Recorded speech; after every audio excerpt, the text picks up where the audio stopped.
100%. Na ye be free honom honorable doctor Osaya Waduchum. Eka woma wo preso betu franka de ama MPP amanyuko no wo chese nyame yado no be ye mampani a wo be pentem ginafo bi a obegina MPP party no ene omampani entem a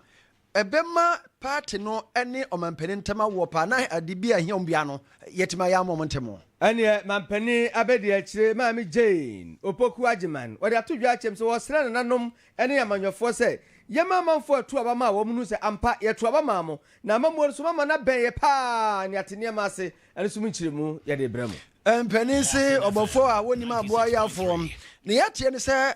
wo mu ama ya pomden ayaresa no eye health facilities no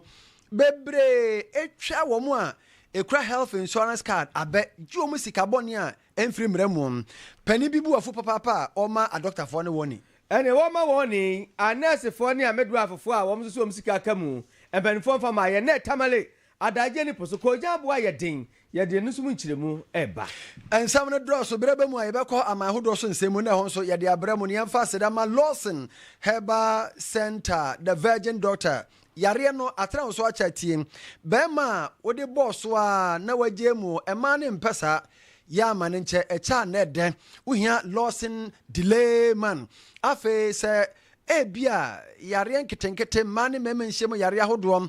ena etete wo gono syphilis candidiasis edu bebo wo eye Lawson care law care no ena Lawson delay man no maka ho asema wie no Lawson Herbal Mister eno so ye se bia wo se maye mre megem ho anye cholesterol na afa mini pedua yi sa yare hanyane nyina favor wo de kopabi eno mi ensa bia tonto adrobe anya na fre 0248619991 Jackson Herbal Center no mi ensa no ye Jackson Herbal Mister malaria dro typhoid ka home general body pain Jackson natural capsules manpower karafi membe modro ni o wo ba ne so oni atenka ma ne binom obenya atenka oda ho wabrekwa no ofra se bra miwura bra onya atenka ana Jackson cold capsules ko kwadru mesi ba bia obenya bia tom ukọ posa heba emrom kewo mattress asoda ne chawpe posa ewa abrosa ne so fra Jackson was 02447235 and 41 and a global ICMC yan kan chem for school quiet debt they said ye wo wie ne se wadwuma eda hofua wonum se yan kan chem se mo ye wasi nsowe A1 kopem E8 masa E8 umrengui ubenya ba bia ko mo ye BT an sowe mo ma de fiedun wahwe kro mo da na mra mesua bi bia beda di kama edi amamo school ni ache kra Kumasi Airport runabout sepa kwantempo no so freyan ewo 0244764797 so Raku Herbal Center na Dumadui ekurasi doctor no say yade be na rekuro pressure diabetes you hepatitis you be man kwama no so obese sabe juice no eyetengon ma mu menstruate obi atem nka osa na hawo mu amunu wi mutimi hype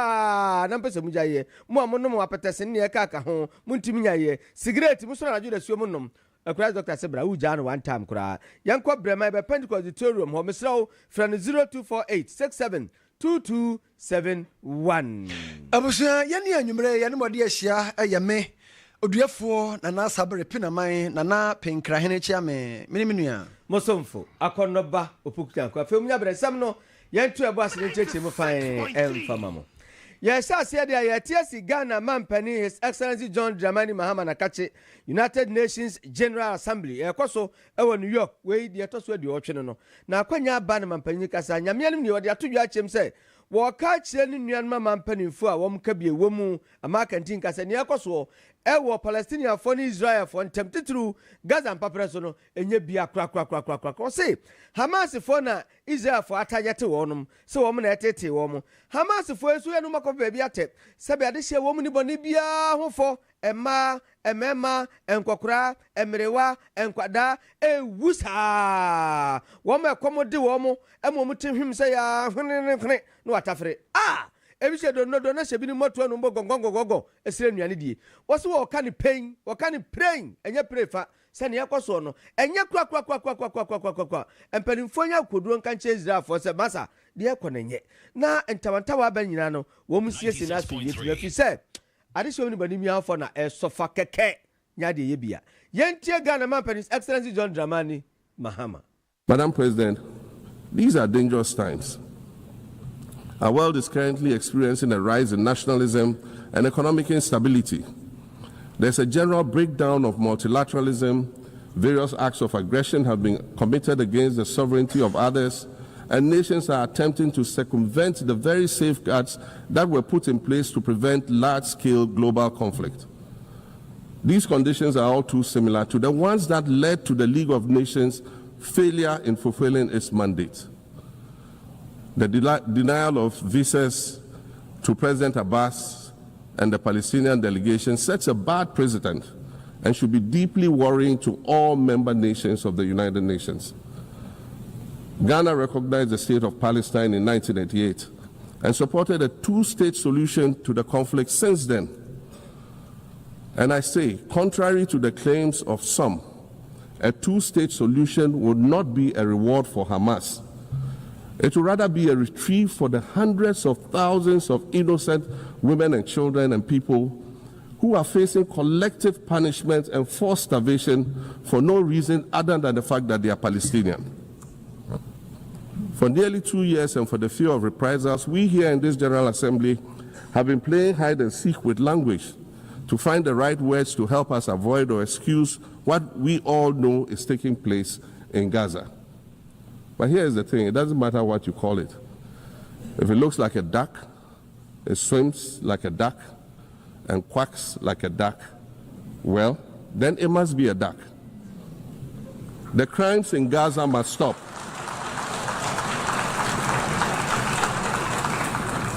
The crimes in Gaza must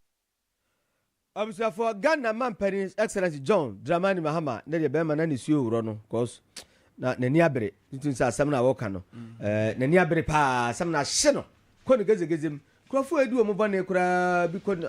sabe mema kokora merewa kwada na wewu tine woda to just say entoko no a ekoso Gaza mpapere so no e wo se etu twakora na asundwe etimi ba. The Ecoso no a United Nations General Assembly. Amasani Kamuko United Nations or Omushiamua, a tosso, a duotri, and a Omuyin. Into a man Penny John Dramani Mahama, a Casawasianum, nor there to your beam and a sang. Yana, Odiho Yao, Naomi Ya, Sabi Mai, Oko you and Mua, Yawa Security Council. Woman have had Bambo Swan home cronebano, Amamani Num. Na Africa, ye knew Bia or sa. Kuo no so anasa cancer no so e de mayen wo ma ka South Africa mampeni dada Nelson Mandela afi apem ahankro aduokron num 1995 wo kan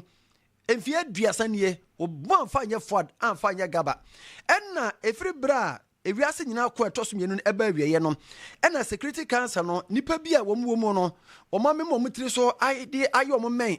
ya chese yenka wo asam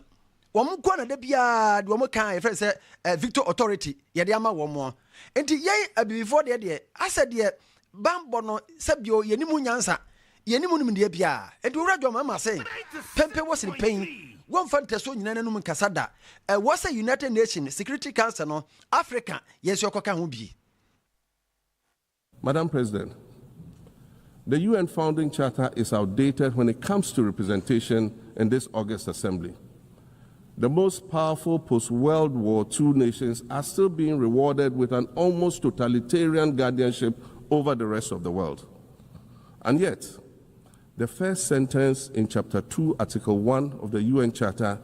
declares that the organization is based on the principle of sovereign equality of all its members. If this were true, and was the case, a continent as large as Africa with its numerous UN member states would have at least one permanent seat on the Security Council.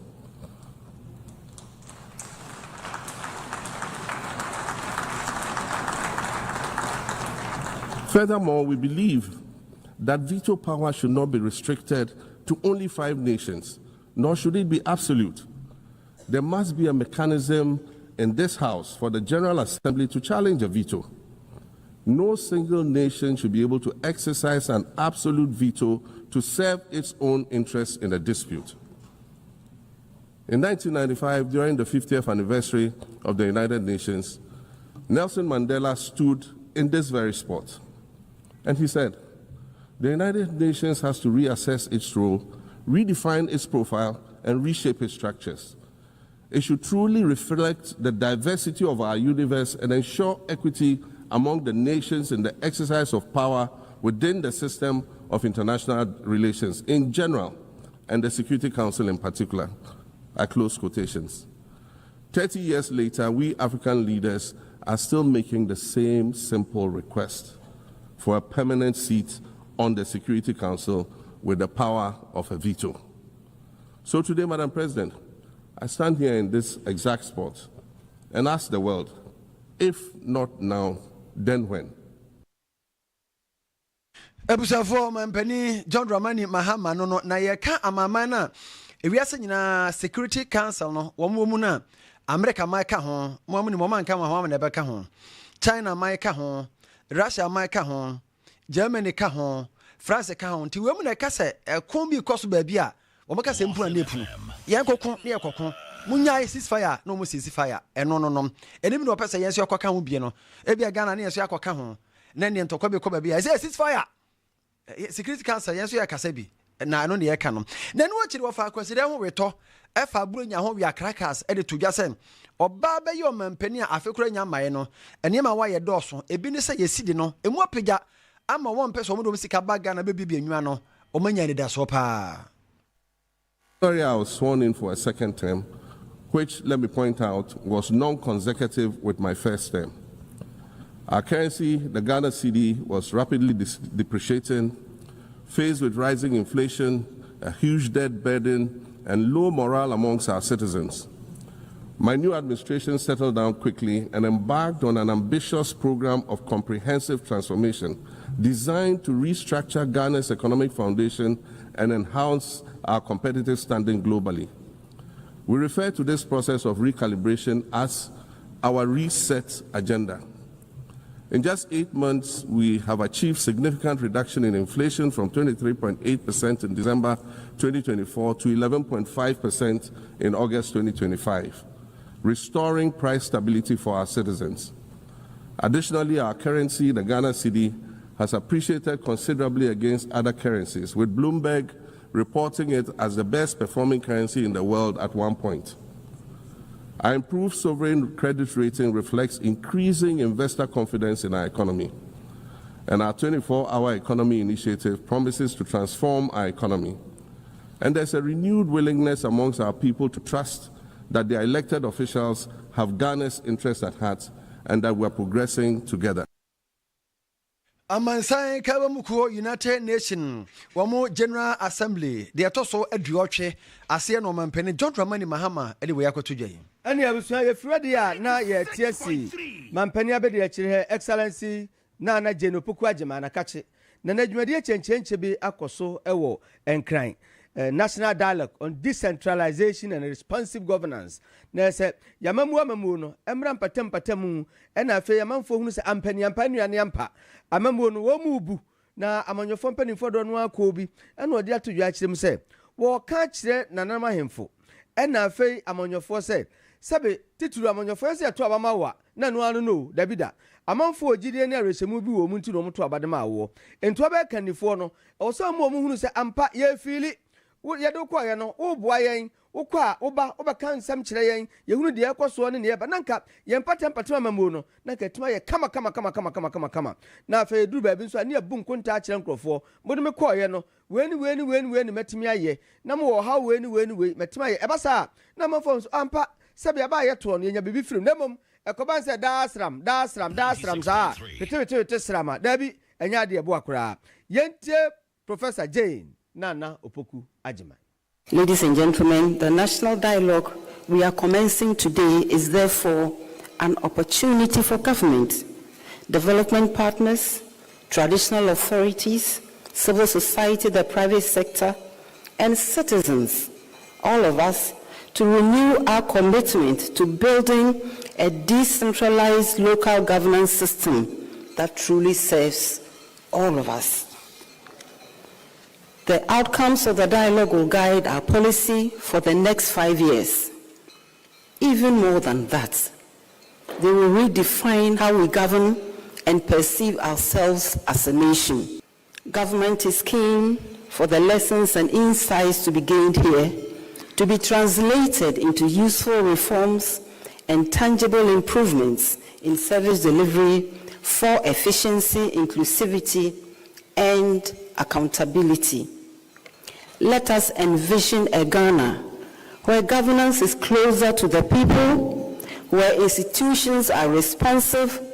where citizens are active participants in shaping their paths. May this national dialogue provide us with the necessary clarity, courage, and unity. On this note, distinguished ladies and gentlemen, it is my honor and privilege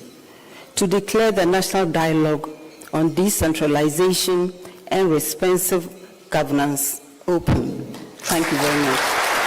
It is you no se de wapa ho ntoma kama Mampania be de Professor J Nana Opoku Ajiman ena yeteni. Honorable Dr. Osayaw Aduchum pray se obetu franka de ama MPP amanyokunu na wonamu ababeye omampani ewo Ghana hanom na oba pro ewo asantemantemu na pro bono ena akwakowie ewo adanse asokwa Obuasi is Akrofrom Famina New Edubiase any Obuasi constituencies no mum. Ni wodi ato delegates ni MPP for ko hia omo nyina ne sem. Ya na ya. So benanti nsuo mu awiamu awowonie ehwo awiom. Enso jese niam bebre. Na o party beba power. Na ho ya bibi wa aban mu na unya akwanya mfa nkogye. Enti ono de oba obeye ne sem. Obepentem ginafo link Ediama party for no any abamu for and the party for here bibia ye befa saa link no so ntamnyina ni so na ya ma abamu for ate ne abo party for no officer no mom na bema party for na hu sampa adwuma mo ye no wo mo amre anwu media me say fa krata akonaji receipt woju receipt dia ho a wutumi ko cheke na me ko cabinet amabusa ministers no say enipa dodo say na do mo krata aba say omo penesen enipa dodo say na do omo krata aba say omo pa de kire na yaye ho adwuma na etimi ama report na party na etimi aka say enipa 1000 dey we buy na enyamu 500 e ma wo na manya report ni bi wo tra ho no mu a wan hwe yie emfofo be okwaye wo de wo te soro ho na agidi se bibie ekoyie kama wo ha na wo ka o party ama omo ne ma pa na nso de wo fom ha se ne ma wa de wanya bi mentra ho ama mfofo nya me kwaye ti ni ama ne se mema wa ye ho adwuma na me nso ma hu report no na me hu report na metimi obusa question me ko computer so metimi aka se adanse asokwa adubiase se no oboase se no mbebusa minister de no aya mom adwuma no so wo so ho no amani ana ho ene ma befo ase wan hwa wo bewie no onkrofo ka wo mama ne akire wa na wo se afem kodru ba bi no bi ka na ma ne akire se na me petition ma me ba na me kra me kotu asika na me se urade a e wa bra me minim se ye de kese pa akoma nipa bi ana se nkomo che no obi adan enya bi me de mahunu ntino me ntena ho e ma sa de no nsa enkoso party mu bi ti akwan bi aso di party na nimu a e won hihye ya ye fa e be hihye e be ma won so nya party no ho mfa so ye timi ya sa hihye no a supo bia enu minimu. Honorable Dr. Osaye Waduchum Amansoa wasade tudwa biem se ohia na ekum Ghana for ohia dokoro ye pa na ba wo ba nyina no ne botae ba ko ne se wo hye bopen se ohia de eye kon kase wo be kon na obeyi ohia firi honom ama yasetere mu aye kama enegye da bia eba yafunu mu Adenti na afa so yo mampani na de meka che on se yen ya akọtra boche mi a mekọtra boche hu ekwan abrofu ifa so a omchechire omoman no mentia se yen so yen timi ntu ohia se ewa ekwan mofa so tu ohia se no ohia nya do me de me hu bi pen bi ni se mo so hu bi pen na nia esimani so pa an se ye beye bia peja Ghana e ma de akwasi broni ye ya onu de sa me oni hia biem no yen so adan ya ye bi dia no ye enima sam wo ye kurani a wo didwa ye be pedown no agina ye we ni fre bi middle class se nipa dodo na efiri ohia mu ekosoro na men bi wɔ hɔ no mu a na yɛnya afa ahodie no ne yɛ osika kyɛ wɔn mo panimfoɔ bi wɔ hɔ a fa ahodie brɛ no de bi a mo yɛ nkwara kakra ebi nso hui na deɛ meka no sɛ wokɔhwɛ ɔman bi de Singapore ɔmunya yɛnya afa ahodie ɔmo nso nya abie no na yɛsi kapudu a yɛwɔ no na Singaporefoɔ ni bi ɔmoma mpanin baakurom ha 1963 na ɔkaa sɛ deɛ Ghana ɛyɛ no ɔno deɛ ɔntumi fi so oni gold oni diamond oni cocoa oni hwee enti ɔno deɛ nea a obetumi ayɛ ano sɛ enipa nkoa na ɔwɔ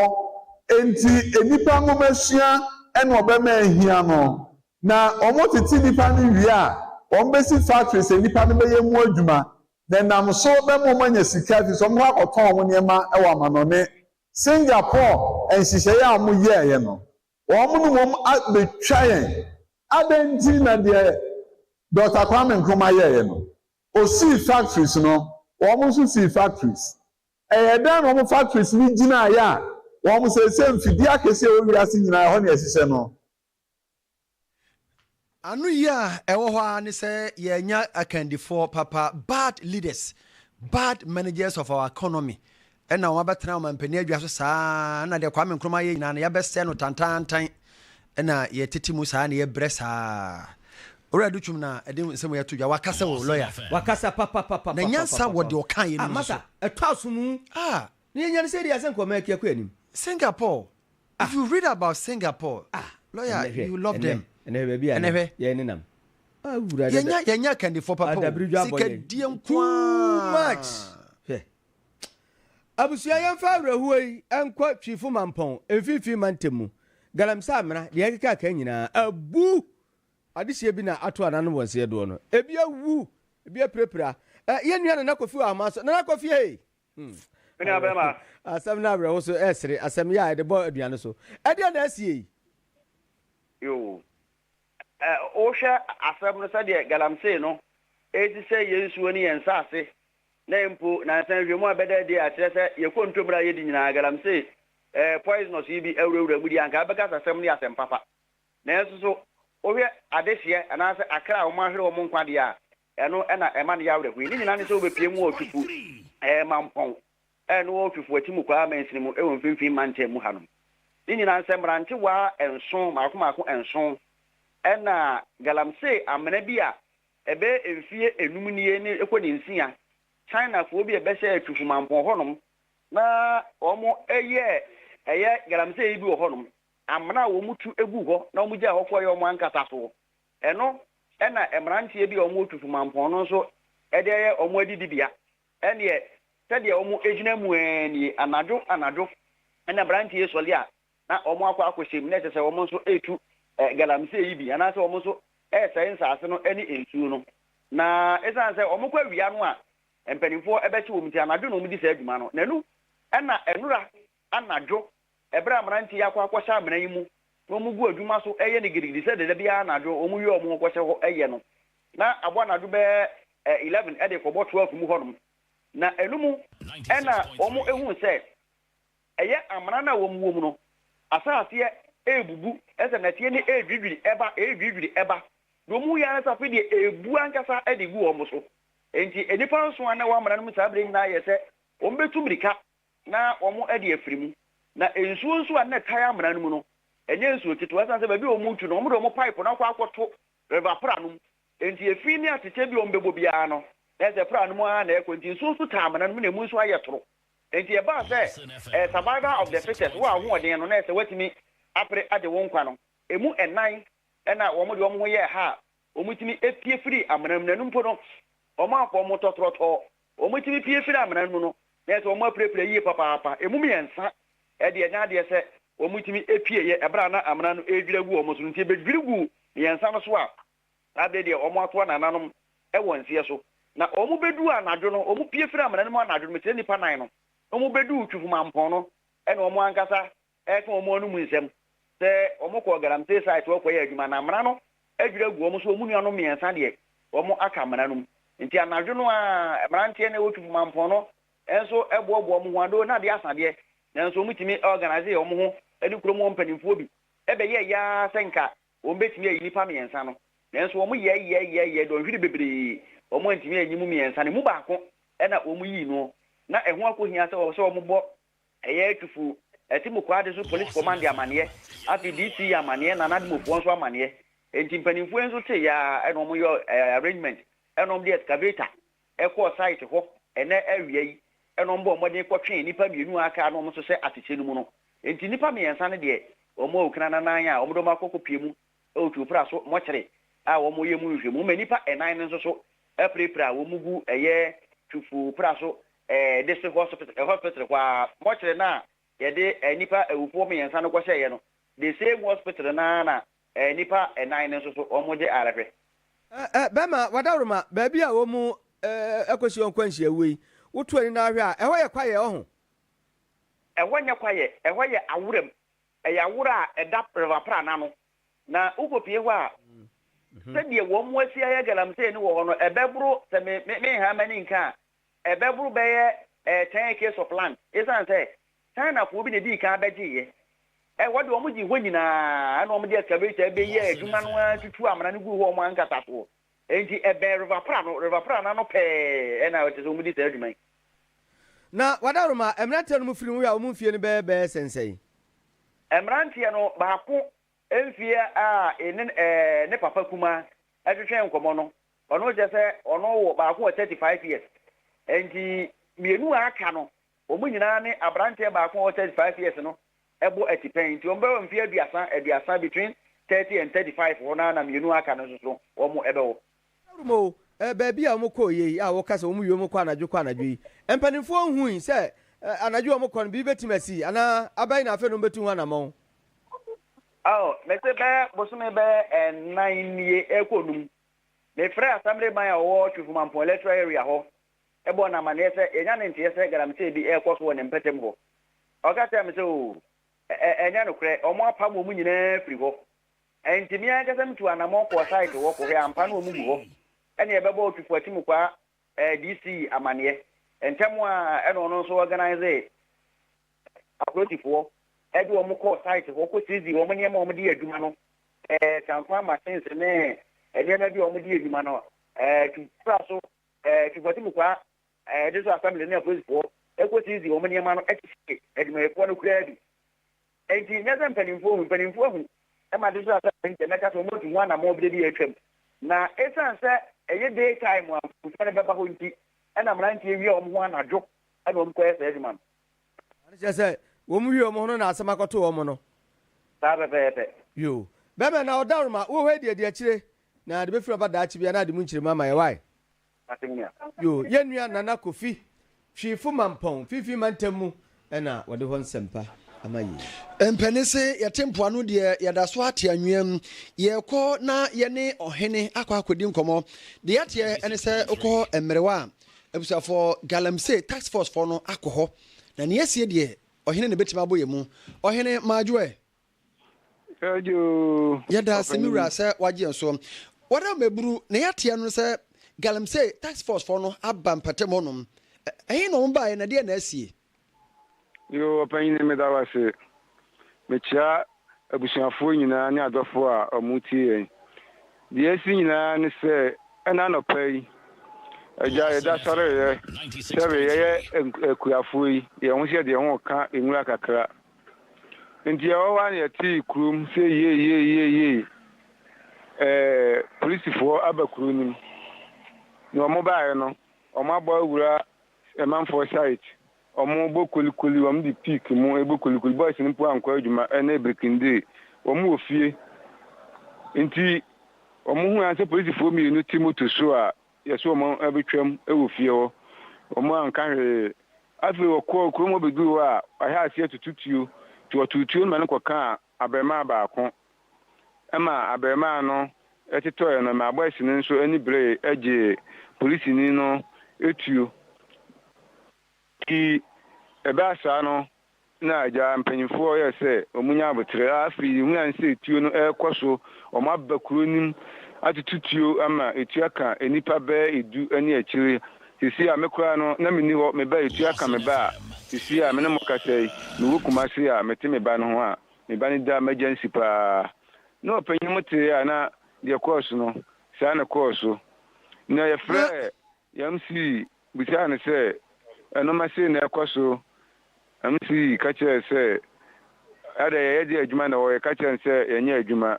ana ɔsia na wate on de achi no ɔbɛfrɛ yɛn enso no yɛnte ho asɛm bia biom ana mde afiri hɔ abedu kumase a isi a metime bɛyi hu ewu kumase na mi wura wadaroma wo mo asese no etu no kan wo mo no wo ba no ne situation te sɛn na nkae no so wo te sɛ te sɛn sese oh ende me ba ne de ye dodan de nyame na ne ye bibia de emod ne pa na bibiri me a mo fa se ba kon so ɛno nso ɔmo se tuo no aka ne nan kuro no mu boys ne ko fan kwa police for na san twe ne form saa ma isi a no mo fa se ne ko yehu ba bia wakodi isi a ɔmo kyerɛ ne nan no kora ate yehu no ɔmo a ɔmo aka nsugu doctors ya isi a doctors for 832 ɔmo a isi a no ahụ den no ɛwɔ form de ba nyame de utimi bia nti yɛhwɛ ɔmo ɔhene bua yɛnim sanka bia galamsey site ɛna saa tututu enke betima akɔso bra bia ɔmo ne bambɔfo no ɛnham so na efie de kɔba ne sɛn na wobai mi yidi yɛ sɛ ɔno ntu galamsey ɛna tututu na yɛdan na tuo no hyɛ ase tototo ya afɛ de akɔwie de akɔwie yɛ tie me ba no kora won tutuo me ba no wɛ wada kora na afia no bɛpɔn no na me sɛ agya koko tamaso mla meboa me na agya me nye ska ka ma no fa nkɔpɔn no ho nti wanso ba afie no agya wa nya manfo dwuma akra ɔyɛ no no owo afie no agya wɔti yeyi a wonu ma de kora wɔkɔ hɔ a akuhyia nkwanhyia wu efie nkwanhyia prayer wɔ prayer isia no ɔda ba bia emu ɔdene pa ɔyene mo hɔ ayi safi mmerewa yetu galamsey wɔ hɔ covid di galamsey wɔ hɔ enso no yempanyifo entimi nka oba yempato yedi atifolasi nim oba kwa no na wadi na wafelefele na ubowura mu a amena adida de damu no yalpatoa covid yi eba emrewa krodi yi mu memfa almost be 8 years ni sabe yemakura ko afom kutuba nche na covid ni hia yemakura ni security fo hia ma so mako galamsey no mabo mu wachi wo mu am dem ko be kwa police commander wa uduwa commander se mu ha covid enti uko kwa we mu saudi wo ye kura no no ma ya se agency mu se mu ko gala akura be na nse o mu chi akura mu ko huru mutu akura 10 years ni ba pepe fumba no ko huru mutu yi hu anse ati anse o ma chi o ma fa mutu ni nyina akwa de o ma ko gala no mu be huru mu enti covid ne de yesra mu madam mo aye pa na mpanyimfo nso mo aye na de covid HB 10 ni jesu no yesra mu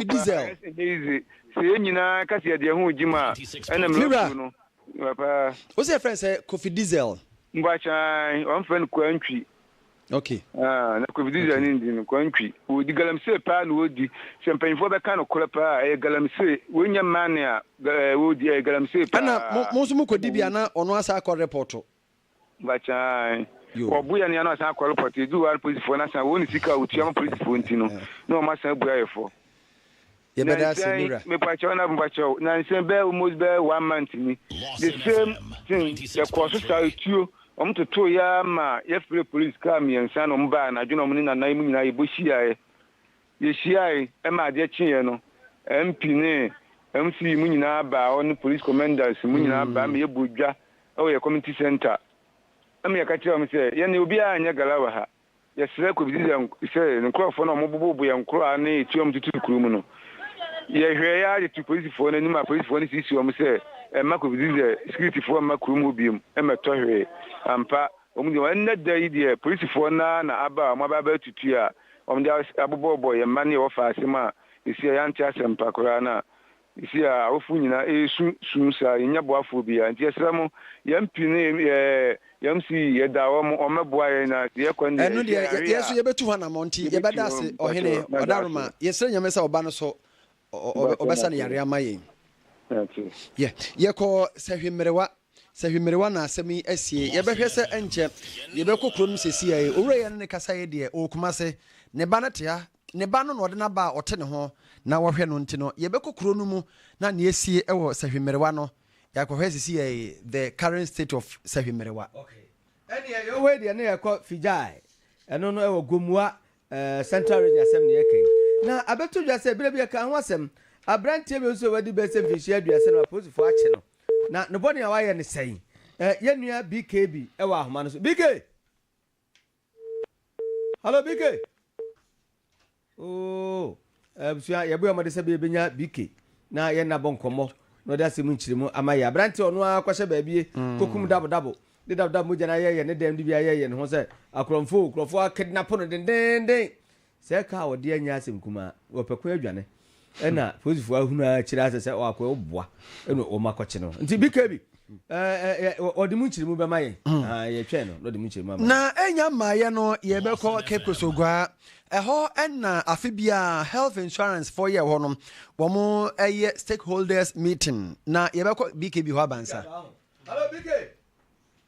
Afani mo majoi yeah there yo na bema Benjamin wo usu wa ye de nie na posifo abeche no you made him a meeting for now from my time there was me I will be another to some years and I'm a boy Lawson a tea for now for a man yes obe pimu ewo aye fifin man tem obe e wade gumanya no baby di fija eho ana asemisi ya abranti yes any message a mati be 2 am ade ma ni fiera na afi ni neighbor ba kwa ona neti mantemu se anho be sabanu sinti omumu ano nti abra omuhu message no mkupi mu fi ona chese ade anchi ni mu na ne kura mko de mo no omuhu se moja wode mu na afi manche ni nyema abranche ni nyema so aye ne basa ze nya se nkufu bi na se da betam no anase omma pra na ni bibi hwesi ni se ne na si ni tie na nti jana ebusuafo no mo mantemu ani abre se na de akwa na atu papai udifu bi na abafa na omugoku na anase de abranche so yobi a jese on pen ho asem nti ama BKB kram bu mama ne posifo so mu na omugusu ya sem yihwehwe na we na ene posifo aboya mane ese abranche Benjamin owusu a wonya 35 years yi ono na ja oye oton POPB e wa akra na yetine se sambu jane nyema na wode mu wa na esusi se obi na abefa no ede no ko bebi ana se udi ni bi na abedi ni bonu ne se na ntisa na mum onu ana na o feki sa de na die adwane free sike bi a afa ne nsase nyina ne se edwuma we no sike bi afa ne nsase a abranti ipese odwane free wonu ne ma otu anamo ntisa nti no na positive bi san se na moja na eho eye de mu ana stressa so bi na edi ni bonu no moja ni free ya no obechirim se moja no eye dabo moja onu ana chese otena se plan ye kuma bo dabo ebo modern bi moja no eye de mu tisenia obi na abedi ni wu abetam na kopi bebi enti tracy ko chi na chese obepie mu eye na chese asantiment mu na apozufo enza beka na se mekase apozufo mo Central East Police Command omunza so abranti mu operation BK aja na wodi djuma kum dabo de ye ho de petepete woni ade no a wono akwahye baabi se akrofo akidnap no wada roma ampanimfo di akira asa akoye behwe baabi o no mo hwehwe no mo nya no be che no mo se wo ya azan na wo boa ana se krofo bi na ko report ye se bia odo mo kanti mo nkwache no Dabi se eba ne sa no yenim se wayira ya kidnap na je se yenim se yakuna tu bebi sa ye den eba se wayira sa no enti abusuanko po aposifo amane amada me ko fie kura na aposifo aba ho bidwutwa picture se bitiki o mo samples ni ade a omo hwese di hye na wayira no ombe mu ni na ba fie asundwem enti enhwehwemu o mo ye ne chese empo moja na aposifo no efa wo sin eye dem no omo nhwehwemu ni die no mo ye chese moja no na enye enipa moja na enye nipa moja enti dedi kan na omo suspect bi wo ho abra mo ye san nhwehwemu no ewie no jenu me so mu die ana de to so menu abranche ni yusu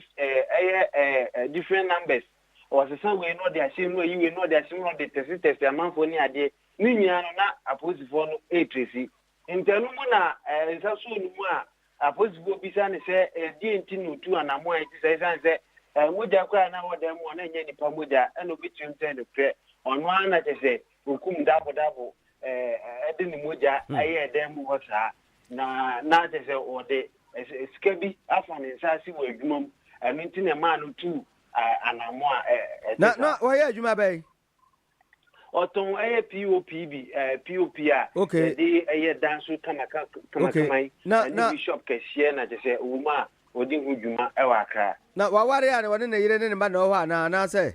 on ware na so mfiri kromo pote ne tini say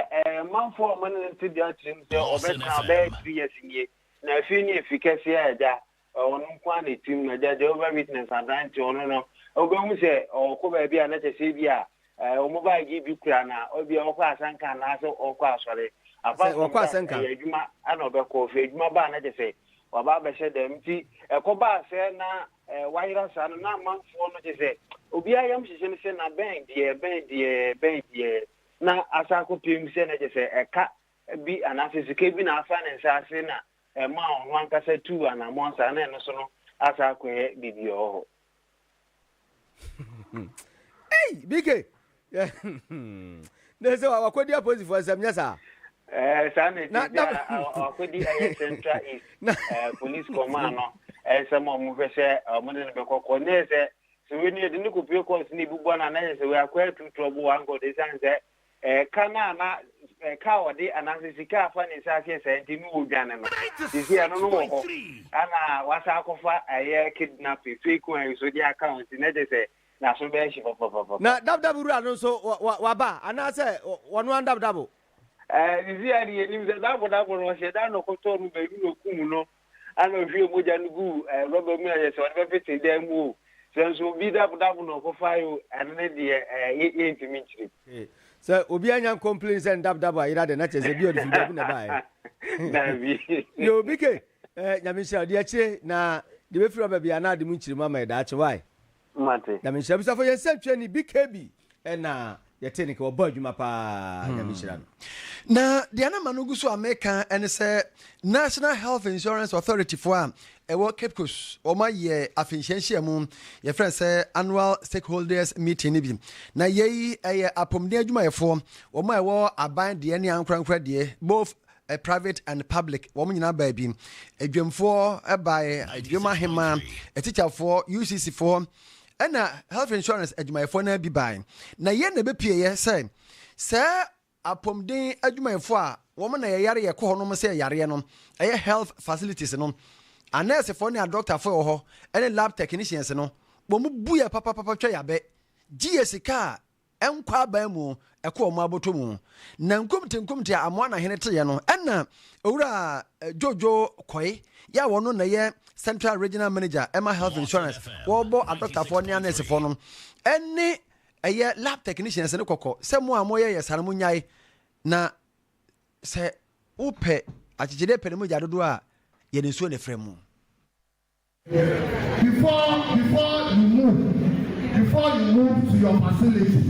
because the most interesting part is that at the public health facilities, the nurse is paid by government. Usually, is not by government. You yourself, you're salaried by government. You are still saying, Minister, I will take money. That is what is confusing. Everything there is done by government. Medicines, government give you seed money, you pay, you collect. And I hear this scanning now, and I'm to meet you. Now, we have paid you. We have paid you. And you don't owe. I won't say on realistic grounds, all your supply from the regional medical stores. But at least you are sure that you get 70% of your essentials. Don't expect our environment as African, as Ghanaian, or in our part of life, a lot of medicines. When they are supplied, they don't need it, and it will be on the shelf. They will not get another opportunity to go and order another one from regional medical stores because they still have stock which is not used. And then they will have to go to the open market and buy. The other aspect that we have also realized is that all the medicines that you prescribe above your level, you buy them from the open market and you keep them in your bags. When they come, then you give it to them. So with the insurance to cover so you have to pay for it. This one is that universal health coverage is achievable. And we are also bringing on board free primary health care. Ɛne a yɛte yɛyi ɛyɛ owura Jojo Koy ɔno ɛna fifi mantam health insurance ɔda na ɔto nsa fra municipal chief executive Emma Cape Coast Metropolitan Assembly yɛwura ɛyɛ George Justice Arthur ɔna ɛbɛyɛ guest Anna na ɔkyɛ sɛ guest of Anna ɛna ɔde to dwa sɛ wɔn mo ba bɛsi health insurance dan fɛfɛɛfɛ ɛde ama wɔn ɛwɔ Cape Coast North afei baako bi wɔn sie ɛwɔ Swidu community yɛn no so wɔ Cape Coast South wɔn nya nwie no ɔbɛhwɛ so ɔbɛwie. Confidently that under my watch as a Metropolitan Chief Executive, health insurance is going to have 2 major offices in Cape Coast. Have newly built health insurance office that is going to be started from the scratch to its completion. Cape Coast North. South. We will be a 1 year until telling you as I'm standing here that this is going to be completed. Back to the health insurance. Health insurance in face, would I say sabotaging only our health facilities in Ghana? I want to assure you the acting chairman,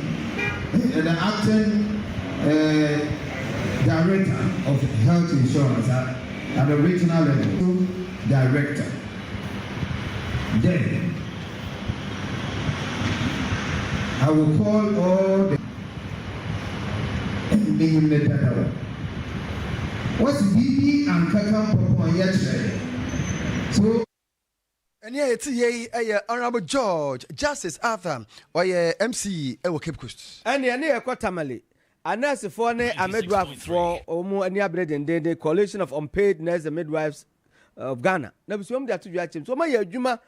Yes, if you many do no yasi, Akatua Mada. Or how can see a pa and one more famu. One so on the door Cobet and Pemonson. It's in there where the peaceful demonstration, woman yet, Oman Sanema, and Aboko, Omdako, a same at Temu, Mansover Pen was a bamane. Yahweh, woman knew, it's Munsum, none quite share on the rapum, didn't some to say, you won't cheer a pa, woman check. La Pena no, and a Jinamu, a boabo, Domianoa, or Duamokoye. Mudase Abdul. They change some of our candy actually. It's okay.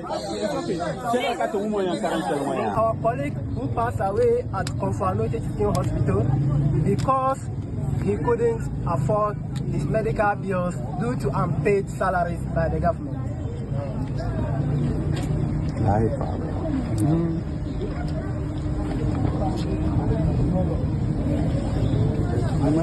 Okay, midwives who have been serving for the past 9 to 10 months with dedication, compassion to the good citizens of Ghana. Since January 2025, over 7,000 nurses and midwives across Ghana, including many in the northern region, have worked without salary. The 2 ministries, that is the Minister of Health and the Ministry of Finance, are claiming that our financial clearance has expired. Meanwhile, the same financial clearance has had some of our colleagues paid right from May till this month. This has left us unable to afford food, our rent, utilities, transportation, and pushing us into several emotional and financial distress. Now, despite several follow-ups with the Minister of Health and Finance, no concrete solution has been provided. No timeline has been given as to when we will receive our salaries. We therefore appeal to your office. Ente one more, one agent here, nurse, any midwife for one no many abresa no to ra, Mudise Abdul Neteni, Canada, Krataya walking kind, one the comma Abdullah Baba, one no and Ojina. And Penifona and MOJ, 1 year NDC, regional organizer, and head of political affairs, Northern Region Coordinating Council. No, so mensa ka de empanifo ebete timu dom koma to yem kwa bia so musika aka bia no empanifo betua e de amamo yenti ono nso kakra woka e de kire. Thank you very much. Like I stated earlier, on behalf of the original minister, I received this petition and I'll make sure that the petition is sent to his table, and knowing who my regional minister is, he will give it the needed attention. It's unfortunate that you need to work for this long without salary. I appreciate all the difficulties you went through and you are going through, because your parents have sent you to school for you to graduate and look after them. If you have started working and the hopes and aspirations of your people are not being met, certainly it's an issue for you to be worried. Yes. The government on his part will do everything possible to ensure your concerns are addressed. I don't have much to say, but to assure you that your petition, I believe my regional minister will do that. Where Ura Baba, Abdullah Baba, and to say next for Namidwa for Mukama to me. Now, for directors, Emma private schools are holding in near Papa, Omaso Mokan say. Free senior school and say no policy no say there abide the uncle school no so abeka ho bi amomania jepa na owura Jamel Otabel Otu wonu ye chief director ma Otu Memorial Senior School baby ani anwa so be kwa asem ne ken Western North mbeso so was senior school she na private school abeka ho de eyo ebebo mo pa yentie ne Jamel Otu waka e de a kire ebebo ma Ghana for ye wo maintain o mote no so muntimin ko school e kire kura na ye dey aka private na beboa ajabo anya pedurawi school placement na ba lock no wo dey aye ho o ma bre nkola ni bi me request ni pa 1100 o mu di mudodo na aba nkura so mba no o mu nyina ni age se o manya school mbeko me kwa na me GDBC school no maintain afọ pesa obi a te se ye dey aka ho a or the do kan na ye adwuma no nkura o manya school ni na bi rache ba ya asa nti aginsem kura afisa de no ebebo bia abana nya beso ensa o ti bibia free akura bi oba no enwo ka bia no be fa se do de ye public school no sai bia no de aba amanfo hu se ye free o nyira ji wagide se abana ka no o ma ye mre nti o mo de o mo nkola na e ba pa yo ene wa amana so asato ase mabunu no nyame ne nubone num na dosoro do ready nie tramo nie ho nie wo munya anom na wo munya munsua de why e won so enti afutu ode ma mabunu no enubone de enye ana te ya ka se enubone enya de papa obi obaka se odum nubone bia de ye ade papa bia no boa de bia metu nkora na fo a me bi so mo se edubone bi la ko mo no wi o no tramo omo wo be wanu tramo secondary school wa be MC ana se DC ana wa be president enti omo ka se ye de ye bibia omo ka wo enubone de enye for your experience no education mo no obi ene wo no madubone a ewie ne yi enti enubone de omo no mo du suan emo omo because my school am be almost 25 years yi omo ye enubone nyina de wie school no unso motima to aso enti enubone de nsusu aso no eda bonti pefe esobia hu enti ya de esobia eso Ura Jamel Otu Otabel ena yete na futue ya babro eso na fe de ama hodo so nsem atoa so Malawi mano atoaba bosumi me de atoso edunsia afa no mano abato adwumakuo no de sunsuan so na ba betudwa na nwanwasema apimu ene se omampani a wote ade so eye Lazarus Chikwera wa reporto ya chese abakose mu no onene omampani na jamro wote ade so kra wa wesa yeto mani wie no onya 33%. Enna omampani dada wono akotena fie anya 85 years. Aye Peter Mutarika o 85 years o. Waba benya president no onya 56.8. Just wa wie ne atitim kra e na ono ote agya so no Lazarus na wa hwe Lazarus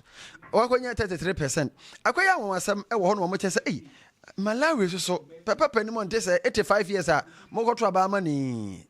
mo koto aba mani sa no mo keka 85 wow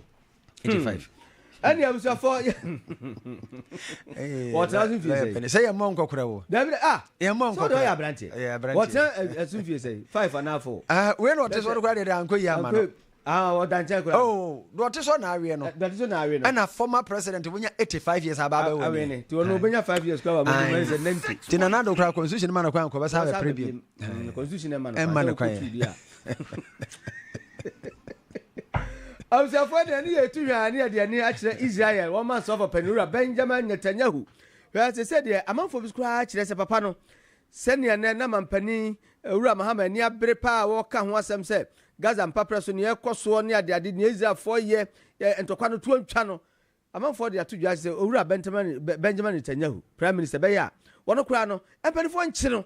1 channel cry, 1 to the Fununtia, 1 channel, a babua. Nebinu so dia to dwa chem se asem we kwaye amabia kai papai ko ma chene da UN adwumadi e kwaso ekura no na papai pese okobie den da che se wo ma ha so obekọ so onko ehusam na koye tajuna mom ni America fo kan nyina ne se sa papai a wo ka asem bia wontie no wa sana dwene a wa hwe abrebedu a wa hwe yi a e kire no be kire no ma bi so se wo mo nchi no enu mu ache ama kantin kana mu jino mo na so no omumamu nti ekonko ho lati ya befuru aba edum nchirimu ebe mamu ya befuru ho na anwanwasam ya abasisi ye ene se eye France mampanin dada eye Sarkozy Nicolas Sarkozy papa yi wokwa akodam finhyianum entansi sikura na de ama abasa nyina ne se yebo ne foso onkodam finhyianum no wo mo chese tamana Libya mampanin wonye ne babikom brada Muammar Gaddafi no otiase no oli papa na wo mudi esumasi dwa ama dwadi a wo mudi ye no sika bia efiri mu ekọ wono free France memu call Libya honom na Libya force de niema bi ebre no de je kwa ese Paris ene wo mu ne na eyesa ebusafo ensemi ba ye no wodi asem na chia ene na wahenkro Paris mu wo mabu asem na wo mutese o mampani dada Nicolas Sarkozy wakodam emfihia enum enam de oye ya ema oman no ehwere sika bebre millions of euros ene ho nkro ne ba there's a body ni Gaddafi na ne body party no mo ye lalai ni ze lala no ba akoko nzo kodam intense se French no wo Europe fo no taye sa ka Africa na libi omudi di yen